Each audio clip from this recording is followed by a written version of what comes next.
ஓம் சாய்ராம். ஸ்ரீ சாயின் ஆசீர்வாதத்துடன் ஸ்ரீ கோவிந்த் ரகுநாத் தபோல்கர் என்ற ஹேமாத்மன் இயற்றிய ஸ்ரீ சாய் சச்சரித்திர கிரந்தத்தின் அடிப்படையிலே தொகுத்து மூல மராத்தியிலே விரிவுரையுடன் இயற்றிய தைந்தின் சாயிபோத் பேராசிரியர் டாக்டர் சீதாராம் கணேஷ் தேசாய் அவர்கள்.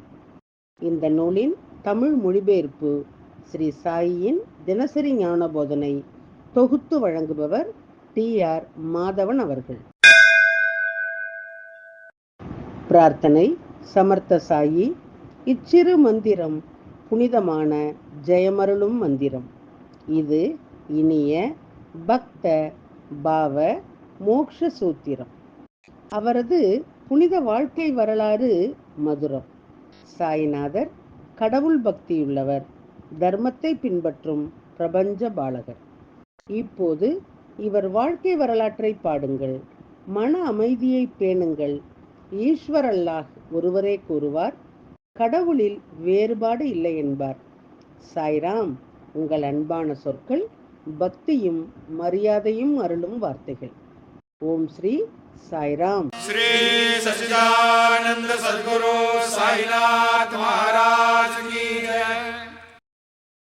ஸ்ரீ சாயின் இன்றைய ஞான போதனை. அத்தியாயம் 21, ஓவி 97. நாம ஜபம், தவம், விரதம் மற்றும் யோகா என்பவை வேதோபனிஷத் பகுப்பாய்வு.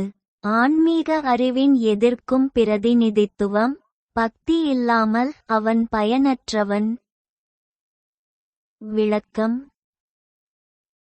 தாத்தா கேள்கள் பாடங்கரிடம் ஜபம் செய்தல், தவம் செய்தல், உபவாசம், யோகா, வேதங்கள் மற்றும் உபநிடதங்களை படித்தல் ஆன்மீக அறிவின் மகத்தான வெளிப்பாடுகள். பக்தி இல்லாமல் அனைத்தும் பயனற்றவை.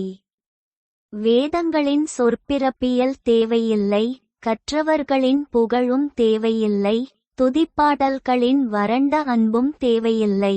தேவைப்படுவது அன்பான பக்தி. உங்களை ஒரு தொழிலதிபராக கருதுங்கள். அந்த குதிரையால் சுமக்கப்படும் கடன்கள் பக்தியின் ஒரு புதிய வடிவம். இதை நினைவில் கொள்ளுங்கள். அந்த பக்தியின் தங்குமிடத்தால் மட்டுமே மனம் நிலைத்தன்மையை காணும். எல்லா இடங்களிலும் நல்லிணக்கத்தை பேணாமல் மனம் தொந்தரவு செய்யாது. மறுநாள் பாடங்கர் சாயியை பார்க்கச் சென்றபோது, நீங்கள் கடன்களை கட்டிவிட்டீர்களா என்று கேட்டார். இதை கேட்ட பாடங்கர், உங்கள் அருள் இந்த ஏழையின் மீது இருந்தால் அவை எளிதில் கட்டிவிடப்படும். உங்கள் அருளுடன் ஒப்பிடும்போது அவற்றுக்கு என்ன மதிப்பு இருக்கிறது என்றார். பின்னர் பாபா அவரை, நீங்கள் செழிக்க வேண்டும் என்று ஆசீர்வதித்தார். இதை பெற்றவுடன் அனந்த்ராவ் பாடங்கர் தனது இதயத்தில் மகிழ்ச்சி நிறைந்ததால் அவர் ஆனந்தமடைந்தார். இந்த புத்தகத்தில் உள்ள கதைகள் மீண்டும் மீண்டும் படிக்கத் தகுந்தவை. இந்த புத்தகத்தை படிப்பது நமது சொந்த எண்ணங்களை பிரதிபலிக்க வேண்டும்.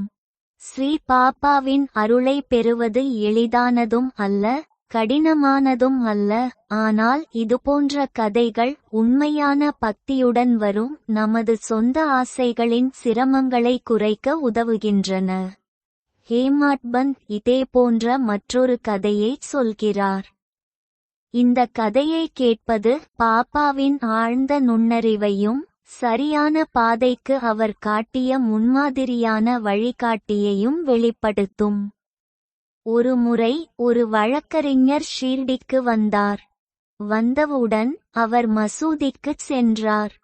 அங்கு அவர் சாய்நாதரை தரிசனம் செய்து பாபாவின் பாதங்களில் விழுந்து வணங்கி தட்சிணை வழங்கி அவருக்கு அருகில் அமர்ந்தார்.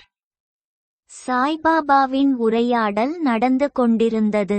அவர் மரியாதையுடன் கேட்டார். பாபா உரையாடலை இடைமறித்து வழக்கறிஞரை பார்த்து அவர் சொன்ன வார்த்தைகளைச் சொன்னார். அவர் மிகுந்த வருத்தம் அடைந்தார். பாபா தனக்கு என்ன தேவை என்று சொன்னார்? குறிப்பு: அன்பான பக்தி இல்லாமல் மற்ற எல்லா தொண்டுகளும் பயனற்றவை. ஓம் சாயி ராம். ஸ்ரீ சாயியின் தினசரி மற்றொரு ஞான போதனை அடுத்த தொடரில் கேட்போம். श्री सच्चिदानंद सद्गुरु साईनाथ महाराज की